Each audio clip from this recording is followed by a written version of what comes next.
En nuestra clase virtual número 9 de Economía, vamos a hablar de los mercados de competencia imperfecta.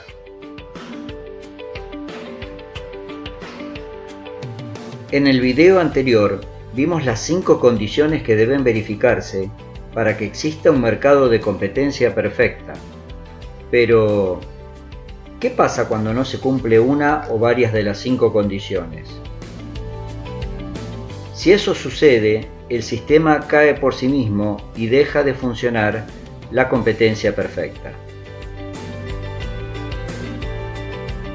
Nacen así lo que en economía se conoce como mercados de competencia imperfecta.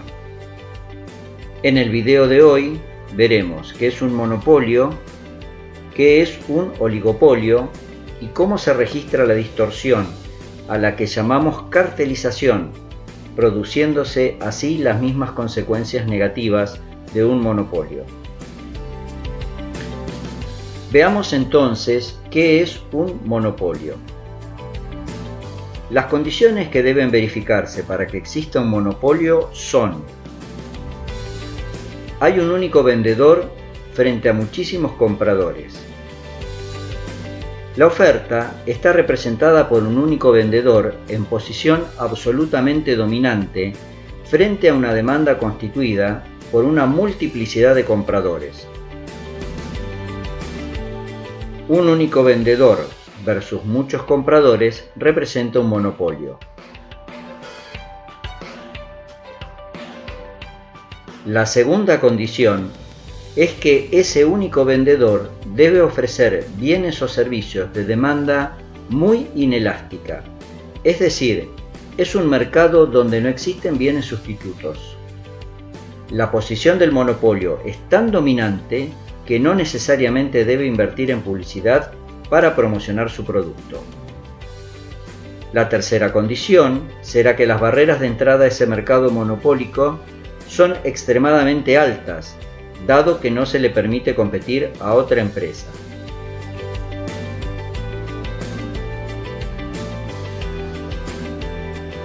Las consecuencias negativas provocadas por la existencia de un monopolio son: en un monopolio no existe la competencia, porque la oferta está representada por un único vendedor. La falta de competencia hace que no haya intención de mejorar el producto.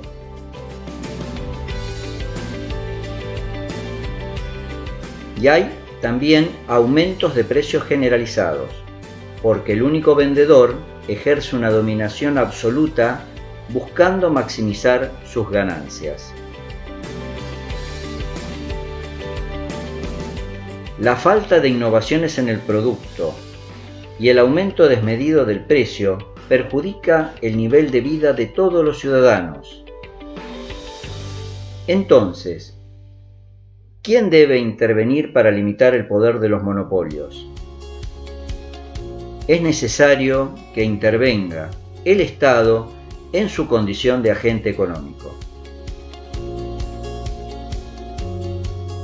¿Cómo puede el Estado combatir a los monopolios? Mediante la sanción de leyes antimonopólicas, levantando las barreras de entrada al mercado y obligando al mismo tiempo al monopolista a reconvertirse, intimándolo a vender parte de su estructura. Será obligación del Poder Judicial aplicar estas leyes. Este tipo de legislaciones existe en la mayoría de los países del mundo. Por otra parte, ¿existen monopolios naturales? Por supuesto. Esto se da cuando es conveniente que un solo proveedor genere toda la producción, como sucede con el servicio de energía eléctrica para una ciudad. En estos casos, el Estado resguarda a esa única empresa, garantizándole la condición de ser el único proveedor. Pero para asegurar que la energía eléctrica se ofrezca a un precio justo a los ciudadanos, el Estado impone topes al valor del servicio. Si el precio fijado por el gobierno fuese tan bajo que llegase a causar pérdidas a la empresa, el Estado tendrá que compensarlo pagando subsidios a la compañía prestadora. Veremos ahora qué es un oligopolio. Las condiciones que deben verificarse para que exista un oligopolio son: hay muchos vendedores frente a muchísimos compradores. La oferta está constituida por 3 o 4 vendedores en posición casi dominante frente a una demanda representada por una multiplicidad de compradores. Pocos vendedores versus muchos compradores representan un oligopolio.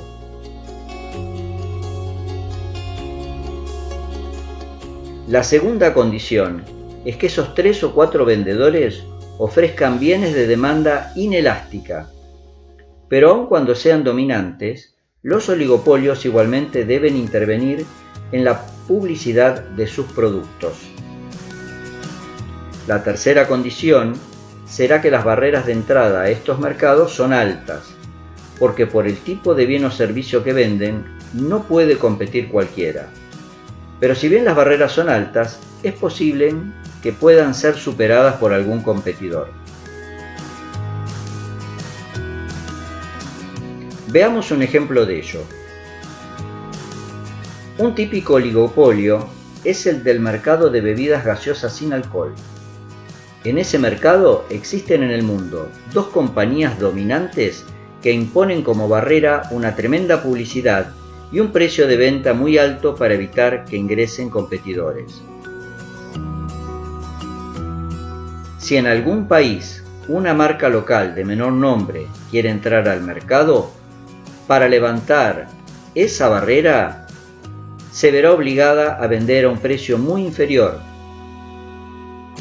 sacrificando así parte de sus ganancias. Otro ejemplo de oligopolios es el caso de las hamburgueserías o fast food, donde 3 empresas dominan el mercado. Por otra parte, ¿existen oligopolios naturales? Sí, por supuesto. Hay oligopolios naturales en el caso de las compañías de telefonía móvil, porque la prestación de ese servicio a gran escala lo manejan grandes corporaciones que llevan años de inversiones en la actividad y que tienen importantes cuotas de participación en el mercado, por lo que es casi imposible desplazarlas, aún por empresas internacionalmente tan poderosas como ellas.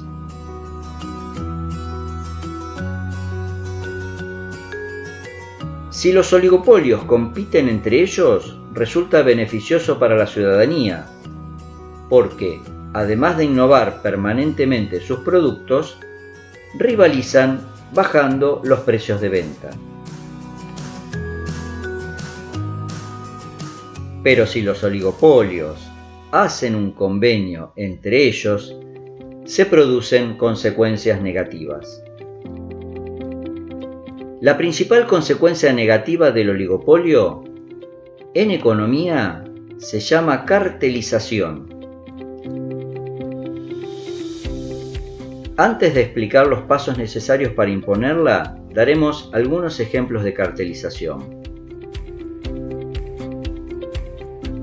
El aceite de girasol es indispensable en la alimentación de los hogares. Es un producto con propiedades más sanas que otros aceites y además es relativamente barato. Si bien obtenerlo conlleva un proceso algo complejo, hay un gran mercado y suficientes productores en nuestro país que podrían llegar a competir entre sí.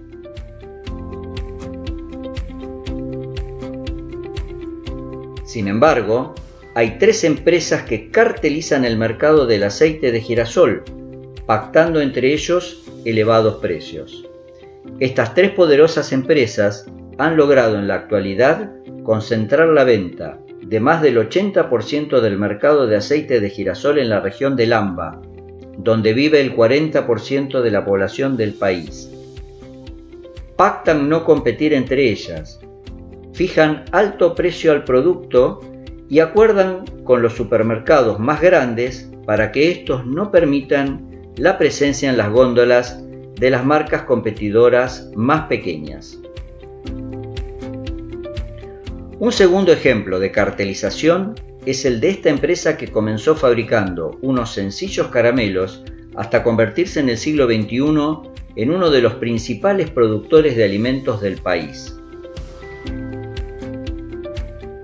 Pero no participa de todos los rubros, sino que controla determinados artículos que no compiten directamente con el otro gigante en la producción alimenticia argentina, el que explota otros sectores tan diferentes como los representados por las siguientes marcas que aquí podemos ver y que una a una le pertenecen.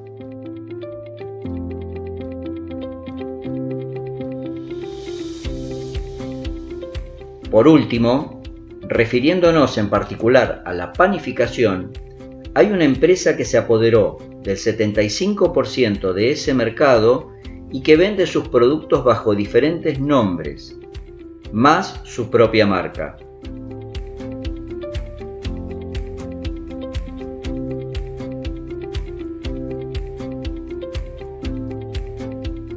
Pasos para imponer una cartelización. Es un acuerdo formal entre grandes oligopolistas. El objetivo inicial es controlar el mercado eliminando la competencia. Para eliminar la competencia es necesario excluir a los pequeños productores. Para lograr la exclusión de los pequeños productores, acuerdan con los grandes supermercados para que quiten de las góndolas los productos de las pequeñas empresas. Una vez controlado el mercado, los oligopolistas acuerdan no competir entre ellos y pactan mayores precios. El objetivo final es incrementar aún más sus ganancias, tal cual lo hace un monopolio. Este tipo de acuerdos de cartelización entre oligopolios es declarado ilegal en los principales países del mundo. Al igual que los monopolios, la cartelización perjudica enormemente a la economía nacional, lo que ha generado que diversos países impongan sanciones legales a quienes quieran desarrollar prácticas comerciales dominantes, aunque el poder económico muchas veces logra anular la efectividad de las leyes anticárteles.